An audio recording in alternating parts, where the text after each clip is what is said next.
Votre grâce est sur les dents. Chapitre 4. Invité surprise. La panique la plus totale régnait dans la salle de réception. Des tables avaient été renversées et les victuailles jonchaient les magnifiques tapis et le parquet ciré. Une partie des invités s'était enfuie, le reste, terrorisé, se blottissait contre les murs. Falco remarqua d'un rapide coup d'œil des corps allongés d'hommes en uniforme, de part et d'autre de la salle. De sinistres auréoles vermeilles s'agrandissaient autour de leurs cous qui décrivaient des angles fort étranges. C'était une évidence, la rescousse n'arriverait pas. Au centre de la pièce, une bête horrible, un énorme loup sombre dressé avec peine sur ses deux pattes arrière mâchouillait la tête d'un invité, éventré tel un oreiller et dont les boyaux se répandaient sur un Shiraz centenaire. Un deuxième loup gardait le macabre festin, plongeant parfois ses griffes dans le cadavre pour prélever un organe à manger, comme on piquait un petit four sur un plateau. Il regardait autour de lui, prêt à décapiter la moindre personne qui aurait bougé le petit doigt. Tous deux étaient nus, signe qu'ils avaient probablement planifié leur transformation. La troisième et dernière bête était énorme. Elle avait une silhouette vaguement humaine. Sa fourrure d'un gris sombre était marquée par une tache blanche tout en longueur, et les curieux poils de son long museau rappelaient étrangement la forme de Favori. La créature reniflait avidement une femme qu'elle avait plaquée contre le mur. « Fedora !» Au diable la compagnie havraise de transport maritime. Falco héla la bête, braquant son arme dans sa direction. Il avait déjà été confronté à des lycanthropes. Avec les plus civilisés, quand ils ne chassaient ou ne mangeaient pas, on pouvait éventuellement échanger un mot ou deux. « Allons bon, n'avez-vous point honte d'interrompre ainsi des festivités officielles ?» lança Falco. « Ferme-la, je ne vais faire qu'une bouchée de cette salope !» répondit le monstre. Sa voix sema la panique. Elle était à mi-chemin entre le grognement, le râle et la voix d'un être humain. Falco mit son arme en joue et visa. Il arma son pistolet, mais au moment où le coup partit, il fut violemment happé au niveau des hanches. Il se sentit passer au travers d'une table. Jarnidieu! Il avait la tête qui tournait, et son complet était fichu. En plus, il avait lâché son arme pendant le vol plané. À peine remis de sa chute, il fut plaqué au sol et une gueule noire bardée de grands crocs jaunes, auxquels étaient parfois suspendus des lambeaux de chair, lui vomit dans les oreilles un bruit horrible dardé de relents fétides. Instinctivement, Falco jeta un regard alentour. À sa droite gisait un couteau d'argent encore couvert de la crème du gâteau qu'il avait dû couper. Il le saisit et le planta dans le cou massif de la bête à plusieurs reprises, et tenta de se dégager, mais le loup avait posé sur lui une énorme patte velue et sa pression s'accentuait à chaque coup. Falco sentait son sternum à deux doigts de craquer. Il redoubla ses taillades.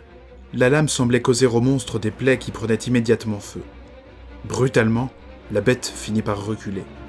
Karl von Eisprach, l'ambassadeur, l'avait ceinturé, et, étonnamment, il tenait bon. Le loup se débattait. Falco se leva à la vitesse de l'éclair et planta au jugé sa pointe d'argent dans le poitrail de l'odieuse créature. « Alexei !» Fedora venait de hurler. Le lycanthrope avait plaqué la jeune femme contre le mur, à au moins 1 mètre du sol. Sa belle parure s'était répandue par terre, et une déchirure barrait sa robe au niveau du ventre. Elle agitait ses jambes, tentant vainement de donner quelques coups au monstre.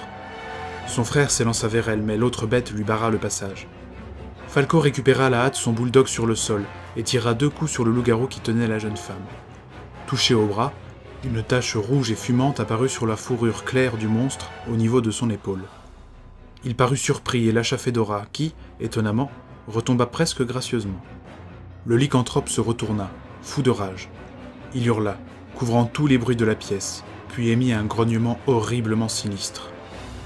Le loup qui se débattait avec Karl von Eisprach sembla lui répondre. Les coups de couteau l'avaient affaibli, mais d'un mouvement sec, comme un lutteur qui met fin à un combat qui s'éternise, il fit voler le Prussien. Le monstre qui se débattait avec Alexei Grigorievitch grogna à son tour. Était-il en train de se parler ?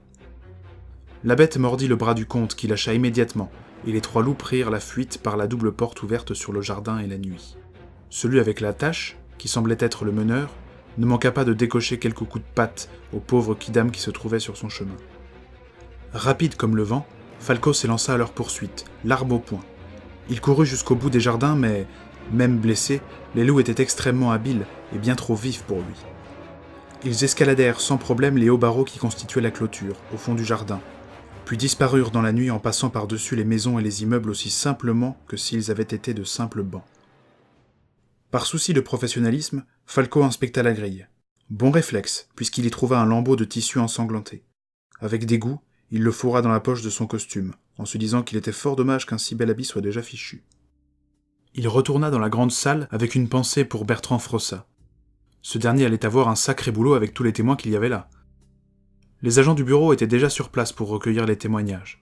Une attaque de lycanthropes en plein Paris à l'ambassade de Russie le soir d'une réception d'envergure. Heureusement qu'il y avait des anarchistes amateurs d'explosifs à qui on pourrait facilement faire porter le chapeau. Mais c'était une certitude, on venait de jeter un pavé dans une mare à l'eau déjà bien nauséabonde. Gustave Deguerre, un type vêtu de la tenue des gens du ministère invisible, venait d'apparaître dans son champ de vision. « Croyez-vous aux fantômes » demanda l'homme. Le respect de l'étiquette était parfois déconcertant. « Je joue les saint Thomas sur le sujet. » L'agent eut un hochement de tête imperceptible. « Frossat vous demande à la maison. » Falco soupira. « Prévenez-le que j'arrive. » Le bonhomme disparut aussi vite qu'il était arrivé. La soirée promettait d'être longue. « Monsieur Deguerre !» C'était au tour d'Alexei Grigorievitch d'apparaître. Le combat avait mis le désordre dans sa tenue, mais il était toujours très digne, avec un maintien parfait. Sa sœur le suivait, semblant ne pas être plus perturbée que cela des événements qui venaient de se produire. Ses cheveux étaient défaits et tombaient le long de ses reins, s'échouant sur sa superbe croupe. Sa parure avait cédé la place à quelques griffures, et les petits seins étaient prêts à jaillir de son corset au moindre soupir. Elle était légèrement en retrait, derrière son frère, comme si elle ne devait pas parler. « Je ne saurais vous exprimer ma gratitude pour avoir secouru ma sœur, » fit le comte en s'inclinant. « Je vous en prie, monsieur le comte, » répondit Falco. « La journée de demain ne sera pas de trop pour nous remettre de nos émotions, mais je vous en prie, venez chez nous partager le thé après-demain, » proposa Alexei. Falco accepta de bonne grâce. Au-delà de l'intérêt de cette invitation dans le cadre de sa mission, il était ravi de la perspective de revoir la belle Fedora dans un cadre plus privé. Mais son action héroïque avait sans doute piqué l'attention des Russes qui ne manqueraient pas de le cuisiner à ce sujet. Fedora esquissa un sourire fort éloquent avant de suivre son frère sans un mot. Espérons que ce sourire n'était pas dû à la perspective de mettre son sang à vieillir en fût.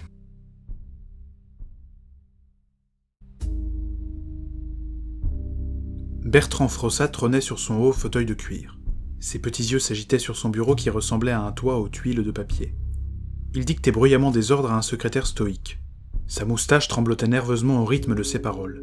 Il ne s'aperçut même pas de l'arrivée de Falco, qui dut se faire remarquer en lâchant sur le bureau la pièce de tissu qu'il avait trouvée dans le jardin de l'ambassade. Le sang avait à peine eu le temps de sécher. « Ah, monsieur Toustin !» tonna le directeur. « Ventre saint gris, vous avez vu ça? On nage en plein délire. Des lycanthropes à une réception officielle. Mais où étiez-vous, sapristi ?» Dehors avec l'ambassadeur et Grigorievitch lorsque l'attaque a débuté. Le directeur cligna des yeux et fit frémir sa moustache. « Vous avez réussi à avoir confirmation de sa nature ?»« Pas encore, mais je pense qu'il est bel et bien un vampire. Je dois le revoir, lui et sa sœur. »« Ah, très bien. Mais j'espère que vous ne vous êtes pas fait trop remarquer. » Avoir la femme saoule et le tonneau plein était la moindre des choses pour Bertrand Frossat. « J'ai aussi quelques doutes concernant Karl von Eisprach, » confia Falco. « Qui ça ?»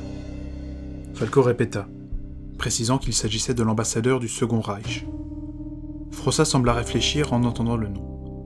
« Éplé, s'il vous plaît » Falco s'exécuta. Le directeur griffonna d'une petite écriture pointue dans le coin d'une feuille. « Et qu'est-ce qui vous fait émettre ces doutes ? Il a réussi à lutter avec un loup sans aucune arme. » Frossat passa sa main sur son menton. « Étonnant, en effet. Nous allons tenter d'identifier les agresseurs, mais vous n'êtes pas sans savoir que, malheureusement, la lycanthropie est un vrai fléau dans notre pays. Dans tous les cas, gardez votre couverture. » Facile à dire, maintenant que les Russes étaient à fleur de peau. « Ne paniquez pas pour ça, » fit le directeur qui semblait avoir remarqué les doutes de Falco. « Morand a fait du bon boulot. J'en viens même à me dire que c'est dommage que votre compagnie soit du chiquet, car je ne serais pas contre une petite croisière dans la Baltique. »